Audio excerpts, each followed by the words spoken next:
તો આપણે આજનો જે ફર્સ્ટ પોઈન્ટ છે એ છે વર્ડપ્રેસ અપડેટ. યુનિટ 2 નો લાસ્ટ પોઈન્ટ છે. આ એક પોઈન્ટ પતશે એટલે આપણું યુનિટ 2 છે એ ઓવર થશે. યુનિટ 2 નો લાસ્ટ પોઈન્ટ છે વર્ડપ્રેસ અપડેટ. વર્ડપ્રેસ છે ને એ જનરલી બે રીતે અપડેટ થાય. એક છે ઓન ક્લિકથી અને બીજું છે એ છે મેન્યુઅલી. ઓન ક્લિક અને મેન્યુઅલી બે પ્રોસેસ સમજીએ એ પહેલા વર્ડપ્રેસ અપડેટ શું કામ કરવું પડે એ થોડીક થિયરી જોઈ લઈએ. વર્ડપ્રેસ અપડેટ શું કામ આવે છે એ જોઈએ. તો કે જનરલી છે ને વર્ડપ્રેસ અપડેટ છે એ જનરલી શું કામ આવે તો કે કોઈ થીમ્સમાં ચેન્જીસ કર્યો હોય, કોઈ પ્લગિન્સમાં ચેન્જીસ કર્યો હોય અથવા તો કોઈ એક્ઝિસ્ટિંગ બગ હોય એ બગને સોલ્વ કરી હોય. તો એ બગને સોલ્વ કરશો એટલે તમારા જે વર્ડપ્રેસના ડેવલપર છે એ ડેવલપર શું કરશે તો કે વર્ડપ્રેસ અપડેટ છે એ રિલીઝ કરશે. એક વર્ઝન હોય એ વર્ઝનનું કંઈક અપડેટ છે એ પોતે રિલીઝ કરશે. એનાથી શું થશે તો કે જે ડેવલપરે જે બગ સોલ્વ કરી છે એ સોલ્વ કરેલી બગ અને જે નવો કોડ છે એ દરેકે દરેક યુઝર પાસે પહોંચે એ હેતુથી વર્ડપ્રેસ છે એના ડેવલપર અપડેટ્સ છે એ રિલીઝ કરે. જેમ તમારા નોર્મલ કમ્પ્યુટરના જે બધા સોફ્ટવેર છે એવી જ રીતે તમારું વર્ડપ્રેસ છે. તમે જેમ નોર્મલ સોફ્ટવેર ઇન્સ્ટોલ કરો છો એ જ રીતે આ વર્ડપ્રેસને તમે ઇન્સ્ટોલ કર્યું છે તમારા લોકલ હોસ્ટમાં. લાસ્ટ આ ફર્સ્ટ પોઈન્ટ તમને એ જ કહે છે કે ડેવલપર શું કરશે તો કે ડેવલપર છે એ વર્ડપ્રેસને અપડેટ્સ રિલીઝ કરશે. એનાથી શું થશે તો કે નવી ફીચર્સ અપડેટ કર્યો હોય તો એના માટે અપડેટ્સ રિલીઝ કરી શકે અથવા તો કોઈ બગ છે એ બગ સોલ્વ કરી હોય તો એ હેતુથી પણ વર્ડપ્રેસ રિલીઝ થાય છે. તો આ બે મેઇન પોઈન્ટ છે કે જેના લીધે તમારું વર્ડપ્રેસ છે એના નવા વર્ઝન રિલીઝ થાય છે. કોઈ નવા ફીચર્સ એડ કર્યા હોય અથવા તો એક્ઝિસ્ટિંગ બગ છે એ સોલ્વ કરી હોય તો. હવે સોફ્ટવેર બગ છે ને એ કોઈ પણ શેપમાં આવી શકે, કોઈ પણ સાઇઝમાં આવી શકે. ઘણીવાર વર્ડપ્રેસમાં એવી પણ બગ આવી ગઈ હોય કે જેનાથી તમારી કોઈ પ્લગિન્સને તમને યુઝ કરવા દેતા ન હોય તો એ બગ સૌથી મોટામાં મોટી કહેવાય. ઘણીવાર એવું પણ થાય કે થીમ્સના અમુક પોર્શન તમને એક્સેસ કરવા ન દેતા હોય તો આવી કોઈ પણ સાઇઝની છે ને બગ આવી શકે. એ સાઇઝ મોટી પણ હોઈ શકે, બગની સાઇઝ નાની પણ હોઈ શકે. એટલે ફર્સ્ટ તમને આ જે પોઈન્ટ છે એ એવું જ કહે છે કે બગ છે એ ઘણી સાઇઝ અને શેપમાં આવી શકે. બગ છે એ કોઈ પણ સાઇઝ અને શેપમાં આવી શકે. એવું જરૂરી જ નથી કે બગ છે એ કોઈ પણ મોટી સાઇઝની જ હોય. સાવ સ્મોલ પાર્ટમાં પણ આવી શકે. Updating our software is important. હવે તમારો સોફ્ટવેર અપડેટ કરવો ઇમ્પોર્ટન્ટ છે પણ એવું જરૂરી જ નથી આપણે દર વખતે એકની એક વસ્તુ મોનિટર નહીં કરીએ. તમે દરરોજ મોનિટર કરવા નહીં જાઓ તો વર્ડપ્રેસ શું કરે છે તો કે જ્યારે તમારા વર્ડપ્રેસનું કોઈ અપડેટ્સ આવશે તો એ અપડેટ છે એ તમને ડેશબોર્ડમાં જ ડિસ્પ્લે કરાવી દેશે. આ પોઈન્ટ એવું કહે છે કે અપડેટ છે, કોઈ પણ સોફ્ટવેરનું અપડેટ છે, નવું વર્ઝન આવ્યું છે એ આપણે દરરોજ એની વેબસાઇટમાં ચેક કરવા જાશું નહીં.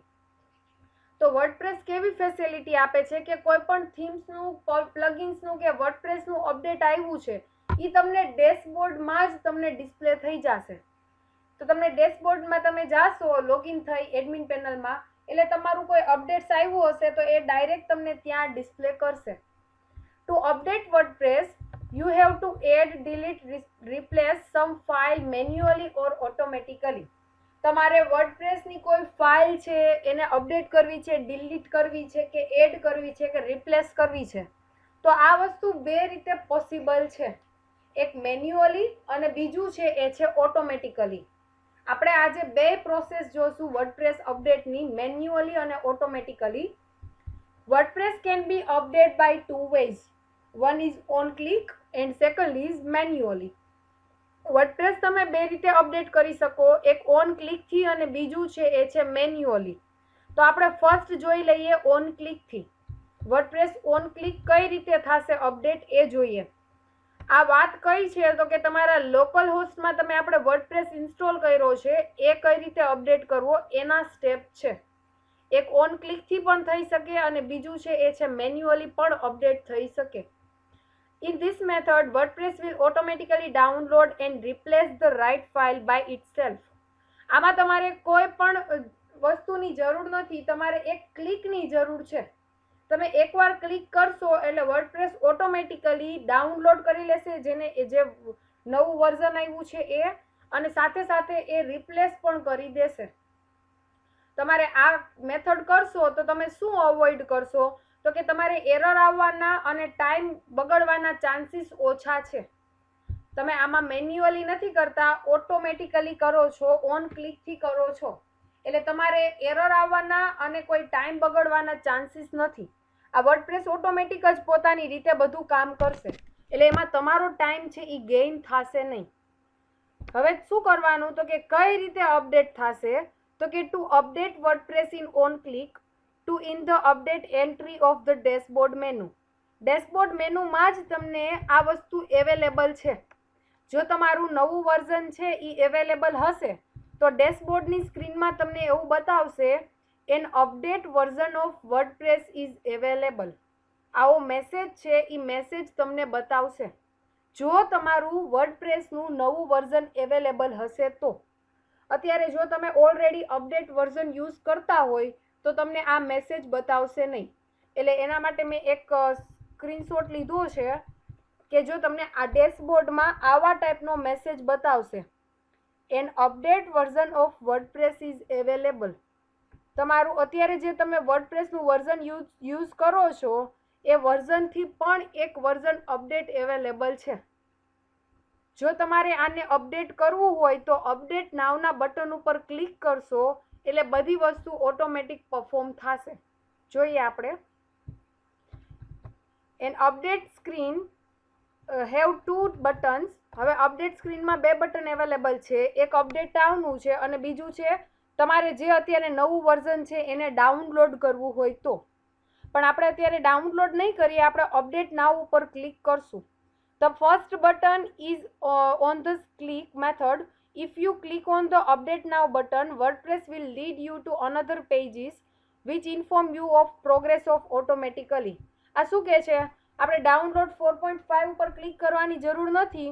અપડેટ નાવના બટન ઉપર ક્લિક કરશો એટલે નવી સ્ક્રીન ઓપન થશે. એ સ્ક્રીનમાં શું હશે, તો કે વર્ડપ્રેસ છે ને એ ડાઉનલોડ થઈ ગયું છે, એની ડાઉનલોડ થશે, એની પ્રોગ્રેસ છે એ પ્રોગ્રેસ તમને ડિસ્પ્લે થશે કે આટલા % ડાઉનલોડ થયું છે, આટલી વસ્તુ ઓટોમેટિક તમને ડિસ્પ્લે થશે, એટલે પ્રોગ્રેસ બાર જેવું ડિસ્પ્લે થશે.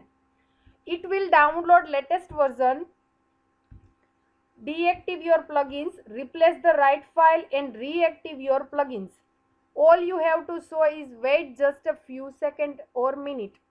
આ શું કહે છે કે જેવું તમે અપડેટ નાવ ઉપર ક્લિક કરશો એટલે વર્ડપ્રેસ ઓટોમેટિકલી તમારા પ્લગઇન્સ છે, તમારું જે ઓલ્ડ વર્ઝન છે એને ડીએક્ટિવ કરશે, નવી ફાઇલ રિપ્લેસ કરશે અને ફરીથી એ ફાઇલને એક્ટિવ કરી દેશે, રીએક્ટિવ કરી દેશે બધા પ્લગઇન્સને. તમારે શું કરવાનું છે, તો કે તમારે એક બટન ઉપર ક્લિક કરવાનું છે.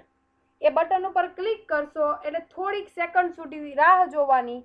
વર્ડપ્રેસ ઓટોમેટિક બધું ટાસ્ક પોતાની રીતે કરશે. આમાં તમારે બીજો કોઈ ઇન્ટરફિયર કરવાની જરૂર નથી. ચલો, આ ઓન ક્લિક વાળી મેથડ ખ્યાલ આવી.